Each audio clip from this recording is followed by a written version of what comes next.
ಇತ್ತೀಚಿನ ಸಂಚಿಕೆಗಳನ್ನು ಜಾಹೀರಾತಿನ ಕಿರಿಕಿರಿ ಇಲ್ಲದೆ ನೋಡಿ.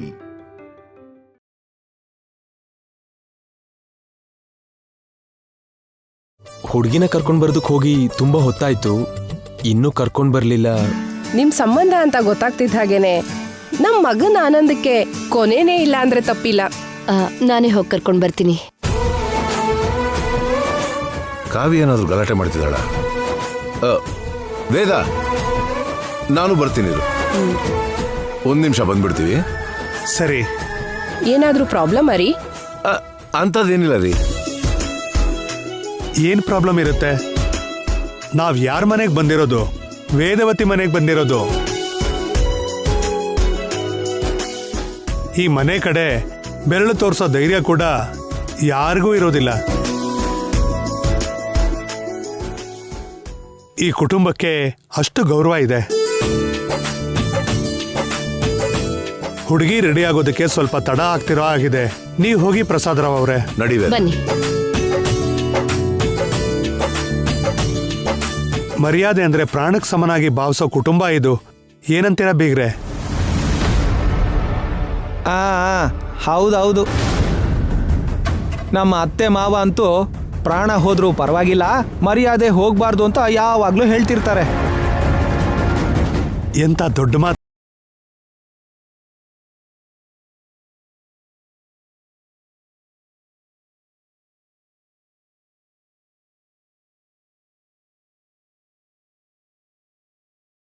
ಹೇಳು ಬಾವ.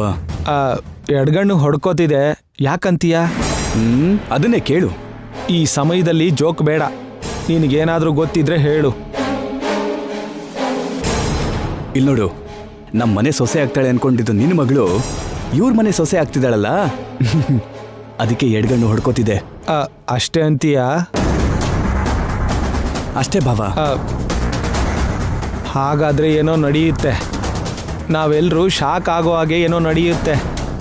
ಏನ್ ಬೀಗ್ರೆ, ಏನೋ ಗುಸ್ಗುಸು ಅಂತ ಮಾತಾಡ್ಕೋತಿದ್ದೀರಾ? ಅಯ್ಯೋ ಏನಿಲ್ಲ, ಮದುವೆನ ಗ್ರ್ಯಾಂಡ್ ಆಗಿ ಮಾಡಬೇಕು ಅಂತ ಮಾತಾಡ್ಕೋತಿದೀವಿ ಅಷ್ಟೇ.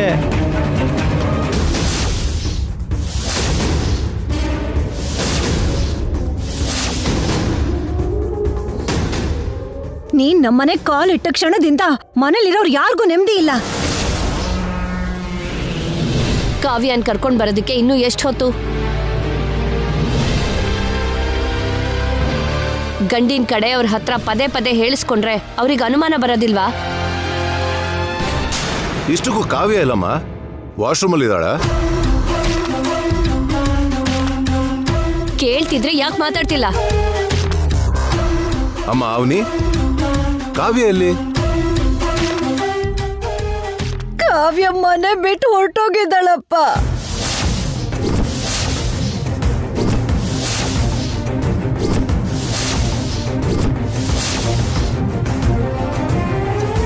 ಮನೆಯಿಂದ ಹೊರಟೋಗಿದ್ದಾಳ? ಏನ್ ಮಾತಾಡ್ತಿದ್ಯಾ ವಸಂತ ನೀನು? ಈ ಲೆಟರ್ ಬರ್ದಿಟ್ಟು ಹೋಗಿದ್ದಾಳೆ.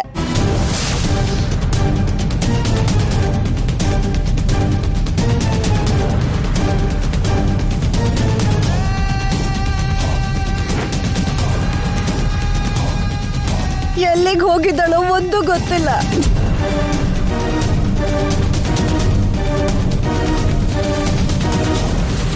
ಛೇ, ಹೀಗ್ ಮಾಡ್ತಾಳೆ ಅಂತ ನಾನು ಅನ್ಕೊಂಡಿರ್ಲಿಲ್ಲ. ಇದೆಲ್ಲ ನಿಮ್ಮಿಂದಾನೇ ಆಗಿದ್ದು. ನಾವೇನ್ ಮಾಡಿದ್ವಿ? ನಮ್ಮನ್ನ ಯಾಕೆ ದೂಷಿಸ್ತಿದ್ಯಾ? ಒಂದ್ ಹುಡುಗಿಗೆ ಇಷ್ಟ ಇಲ್ದಿರೋ ಮದ್ವೆಗೆ ರೆಡಿ ಆಗು ಅಂತ ಹೇಳಿದ್ರಿ. ಇದಕ್ಕಿಂತ ಇನ್ನೇನ್ ಹೇಳ್ಬೇಕು? ಬುದ್ಧಿ ಇಲ್ದೇ ಇರೋ ತರ ಮಾತಾಡ್ಬೇಡ. ನಾನ್ ಬುದ್ಧಿ ಇರೋ ಮಾತುಗಳನ್ನೇ ಮಾತಾಡ್ತಿರೋದು. ಲಾವಣ್ಯ, ನೀನು ಮಿತಿ ಮೀರಿ ಪ್ರವರ್ತಿಸ್ಬೇಡ. ಲಾವಣ್ಯ ಹೇಳ್ತಿರೋದ್ರಲ್ಲಿ ತಪ್ಪೇನಿದ್ಯಪ್ಪ? ನೀವು ಮೂರ್ಖರಾಗಿ ತಗೊಂಡಿರೋ ನಿರ್ಧಾರಕ್ಕೆ ಈ ಅವನಿ ಅವರು ಸಹಾಯ ಸಹಕಾರ ಕೊಟ್ರು. ನನ್ನ ಮಗಳೇನಾದ್ರೂ ಹೆಚ್ಚು ಕಮ್ಮಿ ಮಾಡ್ಕೊಂಡ್ರೆ ಅದಕ್ಕೆ ನೀವು 3 ಜನರು ಕಾರಣ ಆಗ್ತೀರಾ. ನಾವು ನಿನ್ನ ಮಗಳ ಬಂಗಾರದ ಭವಿಷ್ಯದ ಬಗ್ಗೆ ಯೋಚನೆ ಮಾಡಿದ್ವಿ. ತಾಯಿಯಾಗಿ ನೀನ್ ಅದನ್ನ ಅರ್ಥ ಮಾಡ್ಕೊಳ್ಳೋವರೆಗೂ ನಾವು ನಿನ್ನ ಕಣ್ಣಿಗೆ ಕೆಟ್ಟವರಾಗೇ ಇರ್ತೀವಿ. ಶ್ರೀಕರ್ ಜೊತೆ ಮದ್ವೆ ಆದ್ರೇನೆ ಕಾವ್ಯಂಗೆ ಬಂಗಾರದ ಭವಿಷ್ಯ ಇರುತ್ತೆ. ಇದನ್ನ ನೀವು ಯಾವಾಗ ಅರ್ಥ ಮಾಡ್ಕೋತೀರಾ? ಕಾವ್ಯನಾಗ್ ತಂದ್ಕೊಂಡಿಲ್ವಾ ಅಂತ ನಿಮ್ಗೆಲ್ಲ ಗೊತ್ತಿಲ್ವಾ? ಇನ್ ಎಷ್ಟು ಸಮಯ ಮಾವ? ಈ ವಸಂತ, ಎಲ್ಲ ಏನು ಇಲ್ಲೇ ಸೇರ್ಕೊಂಡಿದ್ದೀರಾ? ಕಾವ್ಯನ್ ಯಾಕೆ ಕರ್ಕೊಂಬರ್ತಿಲ್ಲ? ನೀವ್ ಗಂಡನ ಕಡೆಯವ್ರನ್ನ ಬಿಟ್ಟು ಇಲ್ಲಿ ಯಾಕೆ ಬಂದ್ರಿ? ಅವ್ರಿಗೆ ಅನುಮಾನದ ಮೇಲೆ ಅನುಮಾನ ಹುಟ್ಕೋತಾ ಇದೆ. ಒಂದ್ ಕಡೆ ಮರ್ಯಾದೆ ಇರೋ ಕುಟುಂಬ ಅಂತ ಹೊಗಳ್ತಾನೆ, ಮನ್ಸಲ್ಲಿರೋ ಮಾತನ್ನೆಲ್ಲ ಕೇಳ್ತಾ ಇದ್ದಾರೆ. ಅದಕ್ಕೆ ನಾವು ಬಂದ್ವಿ. ನಾನಂತೂ ಇಲ್ಲೇನೋ ನಡೀತಿದೆ ಅನ್ನೋ ಅನುಮಾನದಿಂದ ಬಂದೆ. ಅಲ್ಲ, ಕಾವ್ಯ ಎಲ್ಲಿ? ನೀನ್ ಯಾಕೆ ಅಳ್ತಿದ್ಯಾ? ಈ ಮದ್ವೆ ಇಷ್ಟ ಇಲ್ಲ ಅಂತ ಲೆಟರ್ ಬರ್ದಿಟ್ಟು ಕಾವ್ಯ ಮನೆ ಬಿಟ್ಟು ಹೊರಟೋಗಿದ್ದಾಳೆ ರೀ.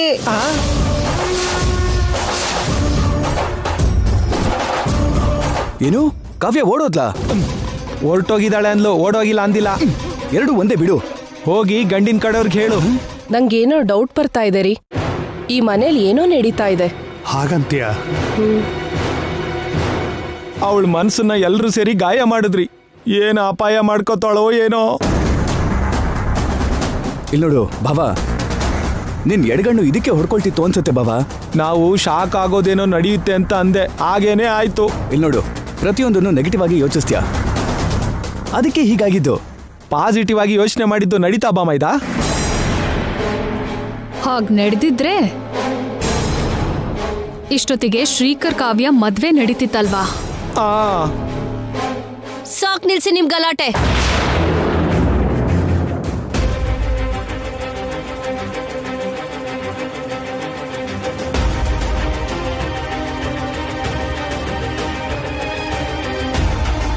ನಮ್ಮ ನೋವು ನಿಮ್ಗೆ ಅರ್ಥ ಆಗಲ್ಲ. ಈಗ ನಮ್ಮ ಮಗಳು ಏನಾದ್ಲು ಅನ್ನೋ ನೋವು ನಮಗಿರಲ್ವಾ? ಅವಳೇನಾದ್ರೂ ಮಾಡ್ಕೊಂಡ್ರೆ ಆಮೇಲೆ ಅವಳನ್ನ ಕರ್ಕೊಂಬರಕ್ಕಾಗುತ್ತಾ ಏನು? ಅವಳನ್ನ ಮರ್ಯಾದೆ ತೆಗೆಯೋ ಕೆಲಸ ಮಾಡ್ತಾಳೆ ಹೊರತು ಪ್ರಾಣ ಮಾತ್ರ ತೆಕ್ಕೊಳ್ಳೋದಿಲ್ಲ ಬಿಡು. ಆ ವಿಷಯದಲ್ಲಿ ನೀವು ಹೆದರ್ಕೊಳ್ಳೋದು ಬೇಕಿಲ್ಲ ಅಳಿ. ಅಂದ್ರೆ ನೀವು ಹೀಗೆ ಅಂತೀರಾ? ನಡಿಬಾರ್ದೇನಾದ್ರೂ ನಡೆದ್ರೆ ನಾನು ನನ್ನ ಹೆಂಡ್ತಿನಿ ಅಲ್ವಾ ಅಳ್ಬೇಕಾಗಿರೋದು? ವಸಂತ, ಇವ್ರು ಏನಾದ್ರೂ ಮಾತಾಡ್ಕೊಳ್ಳಿ, ನಾವು ಹೋಗಿ ಕಾವ್ಯನ ಹುಡ್ಕೋಣ. ನಡಿ. ನಿಂತ್ಕೊಳ್ಳಿ. ಕೆಳಗಡೆ ಗಂಡಿನ ಕಡೆಯವರಿದ್ದಾರೆ. ಇಂಥ ಸಮಯದಲ್ಲಿ ಯಾರಾದ್ರೂ ಹೊಸಲ್ ದೊಡ್ಡ ಹೋದ್ರೆ ಸಾಯಿಸ್ಬಿಡ್ತೀನಿ.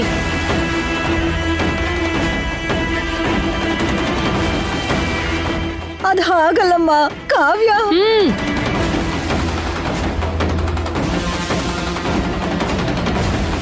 ಅವಳೇನು ಮಾಡ್ಕೊಳ್ಳೋದಿಲ್ಲ. ಆ ನಂಬಿಕೆ ನಿಮ್ಗಿಲ್ದೇ ಇರಬಹುದು, ನನಗಿದೆ.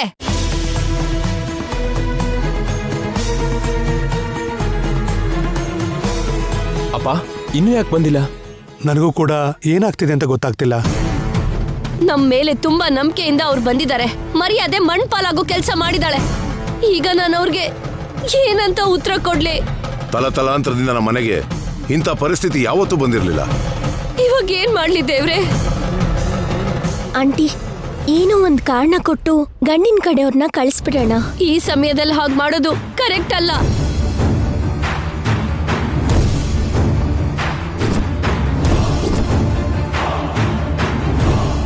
ಬೇಗ ಹೋಗಿ ಏನೋ ಒಂದು ಹೇಳಿಲ್ಲ ಅಂದ್ರೆ ಅವರೇ ಮೇಲ್ಗಡೆ ಬರೋ ಹಾಗಿದಾರಮ್ಮ.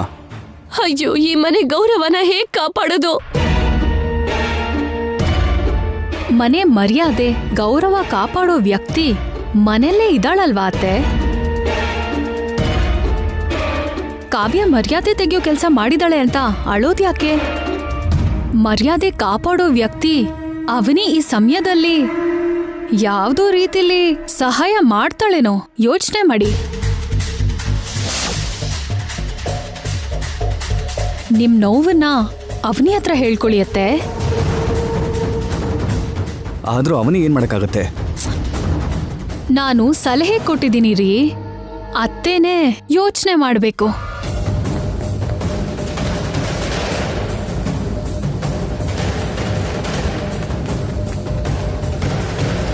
ನಿಮ್ ಮನೆ ಮರ್ಯಾದೆ, ಕುಟುಂಬ ಗೌರವ ನನ್ನಿಂದ ಉಳಿಯತ್ತೆ ಅನ್ನೋ ಪರಿಸ್ಥಿತಿ ಇನ್ಮುಂದೆ ಯಾವತ್ತಾದ್ರೂ ಬಂದ್ರೆ ಮಾತ್ರ ನೀವ್ ಹೇಳ್ದಾಗೆ ಖಂಡಿತ ಕೇಳ್ತೀನಿ. ನಿನ್ನ ಹತ್ರ ಮಾತಾಡ್ಬೇಕು, ಬಾಮ್ಮ.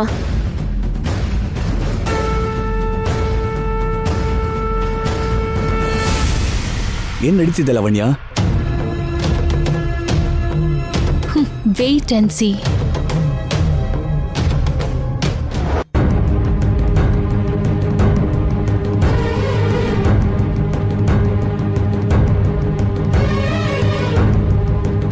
ನಡೆದಿದ್ದೆಲ್ಲ ನಿನ್ಗೂ ಗೊತ್ತು. ಇಂಥ ಸಮಯದಲ್ಲಿ ನೀನೇ ನಮ್ಮ ಮನೆ ಮರ್ಯಾದೆನ ಕಾಪಾಡಬೇಕು. ಒಂದ್ ಕೆಲ್ಸ ಮಾಡಿ, ಗಂಡಿನ ಕಡೆಯವ್ರ ಹತ್ರ ಏನಾದ್ರೂ ಮಾತಾಡ್ತಾ 1 ಗಂಟೆ ಮ್ಯಾನೇಜ್ ಮಾಡಿ. ಅಷ್ಟ್ರಲ್ಲಿ ನಾನು ಹೊರಗಡೆ ಹೋಗಿ ಕಾವ್ಯನ್ ಹುಡ್ಕೊಂಡ್ ಕರ್ಕೊಂಡ್ ಬರ್ತೀನಿ. ಅದಷ್ಟು ಸುಲಭ ಅಲ್ಲಮ್ಮ. ಗಂಡಿನ ಕಡೆಯವರು ಮನೆಯಿಂದ ಹೊರಟೋದ್ರು ಅನ್ನೋ ವಿಷಯ ಗೊತ್ತಾಗೋವರೆಗೂ ಕಾವ್ಯ ನಿನ್ ಕಣ್ಣಿಗಷ್ಟೇ ಅಲ್ಲ, ಯಾರ ಕಣ್ಗೂ ಕಾಣಿಸೋದಿಲ್ಲಮ್ಮ. ಈ ಸಮಯದಲ್ಲಿ ಅಂತ ವ್ಯರ್ಥ ಪ್ರಯತ್ನಗಳು ಅನಗತ್ಯ ಅಮ್ಮ. ಮತ್ತೆ ಏನ್ ಮಾಡೋಣ? ಈ ತರ ಸಮಯದಲ್ಲಿ ನಾನ್ ಹೇಗ್ ನಿಮಗ್ ಸಹಾಯ ಮಾಡೋದು? ಕೇಳೋದಕ್ಕೆ ಕಷ್ಟ ಆಗ್ತಿದೆ, ಆದ್ರೆ ಈ ಗಂಡಾಂತರದಿಂದ ಪಾರಾಗೋದಕ್ಕೆ ಇದನ್ ಕೇಳ್ದೆ ಬೇರೆ ದಾರಿ ಇಲ್ಲ. ತಪ್ಪು ಅಂತ ಗೊತ್ತಿದ್ರು ಮನ್ಸು ಸಾಯಿಸ್ಕೊಂಡು ಕೇಳ್ತಿದ್ದೀನಿ. ನೀನು ಅರ್ಧ ಗಂಟೆ ಹೊತ್ತು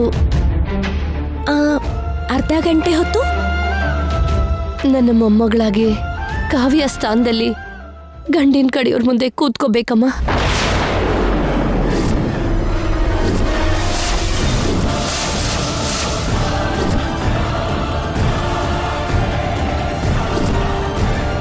ವೇದವತಿ ಯೋಚನೆ ಮಾಡಿದಿನ ಈಗಲೇ ಆಚರಣೆಗೆ ತರೋದನ್ನ ಬಿಟ್ಟು ನಮಗ್ ಬೇರೆ ದಾರಿ ಇಲ್ಲಮ್ಮ.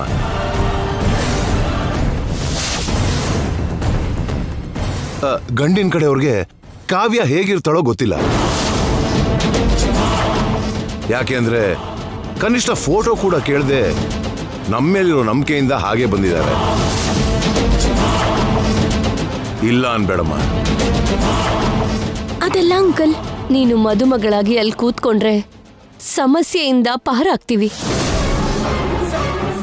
ಇಲ್ಲ ಅಂದ್ರೆ ನಮ್ಮ ಮರ್ಯಾದೆ ಬೀದಿಗೆ ಬರುತ್ತೆ.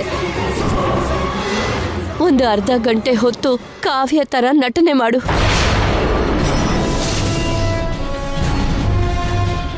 ನೀನ್ ತಡ ಮಾಡ್ದೆ ಅಂದ್ರೆ ಗಂಡಿನ ಕಡೆಯವ್ರಿಗೆ ನಮ್ಮೇಲೆ ಇಲ್ದ ಅನುಮಾನ ಬರುತ್ತಮ್ಮ.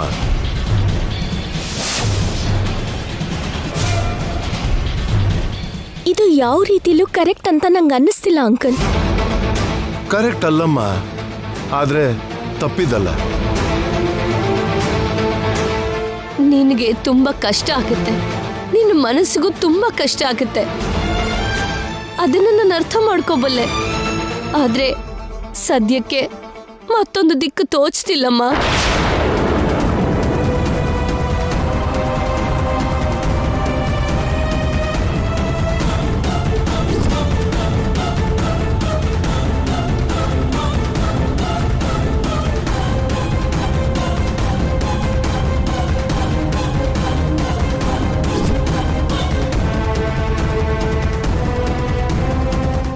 ನಮ್ಮ ಮನೆ ಮರ್ಯಾದೆ ಉಳಿಸ್ಕೊಳ್ಳೋ ಪರಿಸ್ಥಿತಿ ಬಂದಾಗ ನಮ್ಮ ಮಾತು ಕೇಳ್ತೀಯ ಅಂತ ನೀನ್ ಮಾತು ಕೊಟ್ಟಿದ್ಯಾ, ನೆನ್ಪಿದ್ಯಮ್ಮ?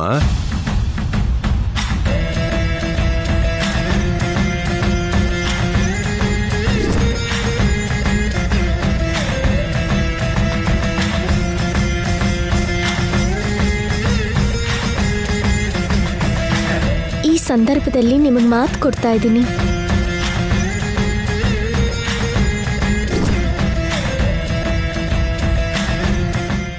ಆ ಮಾತನ್ನ ಈಗ ನೀನ್ ನೆರವೇರಿಸ್ಬೇಕಮ್ಮ.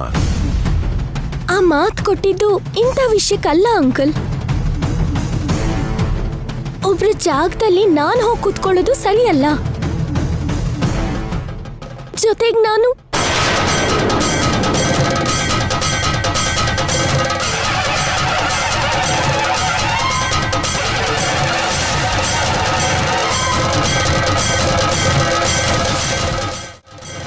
ಏನೋ ಹೇಳಕ್ಕೋಗಿ ಸುಮ್ಮನಾದೆ.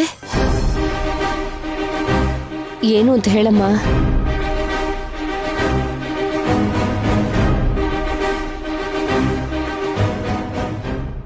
ಏನಿಲ್ಲ ಆಂಟಿ. ನೋಡಮ್ಮ, ನೀನು ಮದುವೆ ಆಗಿರೋ ಹೆಣ್ಣೆ ಆಗಿದ್ರೆ ನಾವು ನಿನ್ನ ಕೇಳೋದ್ರಲ್ಲಿ ಧರ್ಮ ಇಲ್ಲ. ಮದುವೆ ಆಗದೆ ಇರೋದಕ್ಕೆ ಹೀಗೆ ಕೇಳ್ಕೊತಾ ಇದ್ದೀವಿ. ದಯವಿಟ್ಟು ಅರ್ಥ ಮಾಡ್ಕೊಳಮ್ಮ. ತಾಳಿನ ತೋರ್ಸೋದಕ್ಕಾಗದೇ ಇರೋಂತಹ ದೌರ್ಭಾಗ್ಯ ಪರಿಸ್ಥಿತಿಲಿದ್ದೀನಿ. ನನ್ನ ನೋವು ನಿಮಗೆ ಹೇಗೆ ಅರ್ಥ ಆಗುತ್ತೆ? ಈ ಗಂಡಾಂತರದಿಂದ ನಾನು ಹೇಗೆ ಪಾರಾಗೋದು? ಬೇಗ ರೆಡಿಯಾಗುವಂತೆ ಬಾಮ್ಮ. ನೀವ್ ಎಷ್ಟೇ ಒತ್ತಾಯ ಮಾಡಿದ್ರು ಈ ವಿಷಯದಲ್ಲಿ ಮಾತ್ರ ನನ್ ಮನ್ಸು ಒಪ್ಕೋತಾ ಇಲ್ಲ.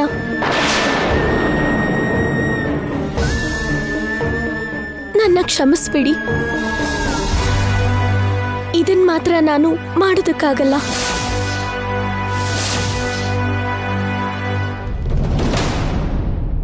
ಕಾಲ್ ಹಿಡಿಯೋತೀನಮ್ಮ.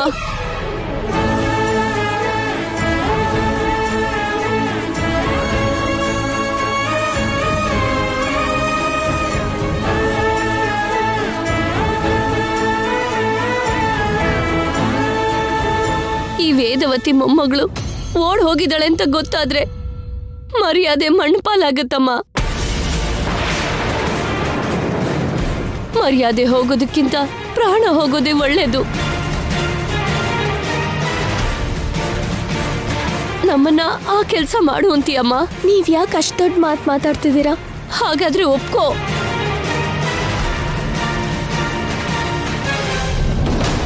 ಪ್ರಾಣದ ಬಗ್ಗೆ ಮಾತಾಡ್ತಿರೋದಕ್ಕೆ ಮನ್ಸಿಗೆ ಎಷ್ಟೇ ನೋವಾಗ್ತಿದ್ರು ಇಲ್ಲ ಅನ್ನೋದಕ್ಕಾಗ್ತಿಲ್ಲ. ಆದ್ರೆ ಒಂದ್ ಮಾತು, ಈ ವಿಷಯನ ಇಲ್ಲಿಗೆ ನಿಲ್ಲಿಸ್ಬಿಡಿ. ದಯವಿಟ್ಟು ಅದಕ್ಕಿಂತ ಮುಂದೆ ಹೋಗ್ಬೇಡಿ. ಸರಿನಮ್ಮ.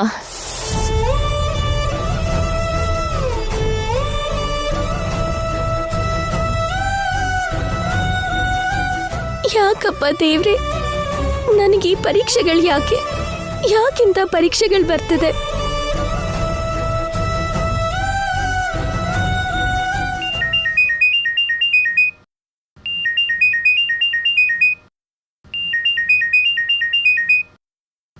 ಶ್ರೀಕರ್ ಫೋನ್.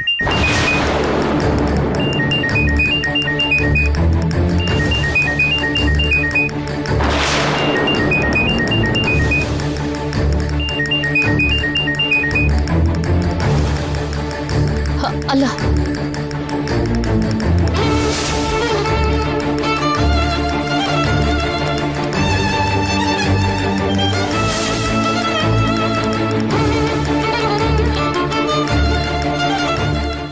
ಈ ಸಮಯದಲ್ಲಿ ನೀನು ಶ್ರೀಕರ್ ಜೊತೆ ಮಾತಾಡಬಾರ್ದು.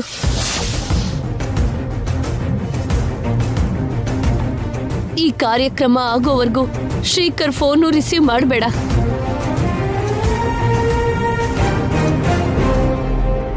ಈ ವಿಷಯ ಗೊತ್ತಾಯ್ತು ಅಂದ್ರೆ ಅವನಿಗೆ ಯಾಕೆ ಕಷ್ಟ ಕೊಡ್ತಿದ್ದೀರಾ ಅಂತ ಅವನು ನಮ್ ಜೊತೆ ಜಗಳ ಮಾಡ್ತಾನೆ.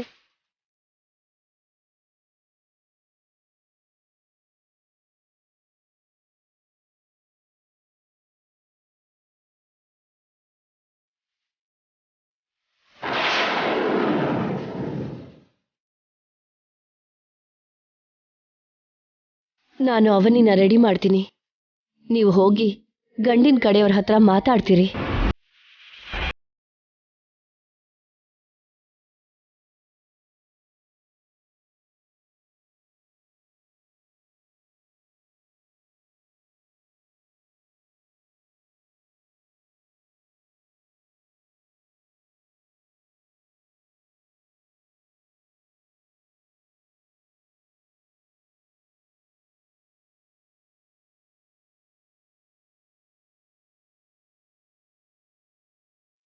ಎಷ್ಟೇ ಕೆಲಸ ಇದ್ರೂ ನನ್ನ ಫೋನ್ ಬರ್ತಿದ್ದ ಹಾಗೆ ರಿಸೀವ್ ಮಾಡ್ತಿದ್ಲು. ಇಷ್ಟೊತ್ತು ರಿಂಗ್ ಆದರೂ ರಿಸೀವ್ ಯಾಕೆ ಮಾಡ್ತಿಲ್ಲ?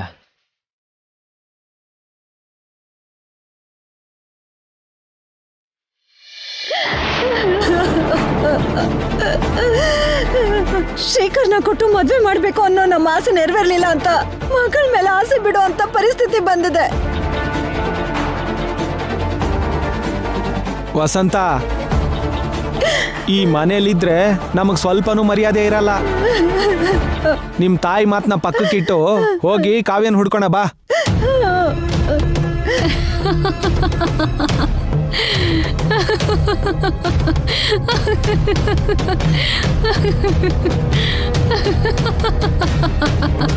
ಒಂದ್ ಕಡೆ ಅವನಿ ಮೇಲೆ ಬಾಣ ಬಿಟ್ಟಿದ್ಯಾ, ಮತ್ತೊಂದ್ ಕಡೆ ಕಾವ್ಯ ಕಾಣಿಸ್ತಿಲ್ಲ ಅಂತ ಟೆನ್ಷನ್ ಇಲ್ದೆ ನಗ್ತಿದ್ಯಾ? ನಿನ್ ವರ್ತನೆ ನನ್ಗೆ ಅರ್ಥ ಆಗ್ತಿಲ್ಲ. ಕಾವ್ಯ ಲೆಟರ್ ಬರೆಯೋದಕ್ಕೆ ಕಾರಣ ನಾನೇ.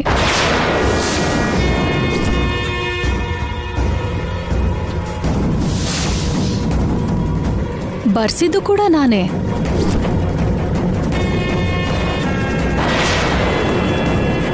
ಮನೆಯಿಂದ ಓಡ್ ಹೋಗು ಅಂತ ಸಲಹೆ ಕೊಟ್ಟಿದ್ದು ಕೂಡ ನಾನೇ. ಯಾಕೆ ಹಾಗೆ ಮಾಡ್ದೆ? ಮರ್ಯಾದೆಗೋಸ್ಕರ ತಡಬಡ್ಸೋ ಅತ್ತೆ ಮಾವಂಗೆ ಚಿಕ್ಕ ಶಾಕ್ ಕೊಡೋಣ ಅಂತ ಹಾಗೆ ಪ್ಲಾನ್ ಮಾಡ್ದೆ. ಚಿಕ್ಕ ಶಾಕ್ ಅಲ್ಲ ಅದು, ದೊಡ್ಡ ಶಾಕೆ ಕೊಟ್ಟಿದ್ಯಾ. ಕಾವ್ಯ ಯಾವುದೇ ತರದ್ ರಾಂಗ್ ಡಿಸಿಷನ್ ತಗೊಳಲ್ಲ. ನಾನ್ ಹೇಳಿರೋ ಟೈಮ್ ಪ್ರಕಾರನೇ ಮನೆಗ್ ಬಂದ್ಬಿಡ್ತಾಳೆ. ನೀವೇನು ಟೆನ್ಷನ್ ತಗೋಬೇಡಿ. ಅಷ್ಟ್ರಲ್ಲಿ ಮನೆ ಅಲ್ಲೋಲ ಕಲ್ಲೋಲ ಆಗಿ ದೊಡ್ಡೋರ್ ಮನ್ಸಲ್ಲಿ ಭಯ ಸೃಷ್ಟಿ ಮಾಡ್ಬೇಕು ಅಷ್ಟೇ. ನನ್ನ ಹೆಂಡತಿ ಮಹಾಭಾರತದ ಶಕುನಿಗೆ ತಂಗಿ ಅನ್ಸುತ್ತೆ. ಈ ವಿಷಯ ನೀನ್ ಮೊದ್ಲೇ ನಮಗ್ ಹೇಳಿದಿದ್ರೆ ನಾವ್ ಇಷ್ಟೊಂದು ಭಯ ಪಡೋ ಅವಶ್ಯಕತೆನೇ ಇರ್ಲಿಲ್ಲ. ಹಾಗ್ ಹೇಳಿದ್ರೆ ನಿಮ್ ಕಣ್ಣಲ್ಲಿ ಕಣ್ಣೀರೇ ಬರ್ತಿರ್ಲಿಲ್ಲ. ಅತ್ತೆ ಮಾವಂಗೆ ಇವ್ರೇನೋ ನಾಟಕ ಮಾಡ್ತಿದ್ದಾರೆ ಅಂತ ಡೌಟ್ ಬರ್ತಿತ್ತು. ನಾನ್ ನಾಟಕದಲ್ಲಿ ಕಿಂಗ್ ಕಣಮ್ಮ. ನನ್ನ ನಟನೆಯಲ್ಲಿ ಅನುಮಾನನೇ ಬರಲ್ಲ. ನಿನ್ ಮೇಲ್ ನಂಬಿಕೆ ಇಲ್ದೇನೆ ಮುಂದಾಲೋಚನೆಯಿಂದ ಹಾಗೆ ಮಾಡಿದ್ದು ಲಾವಣ್ಯ.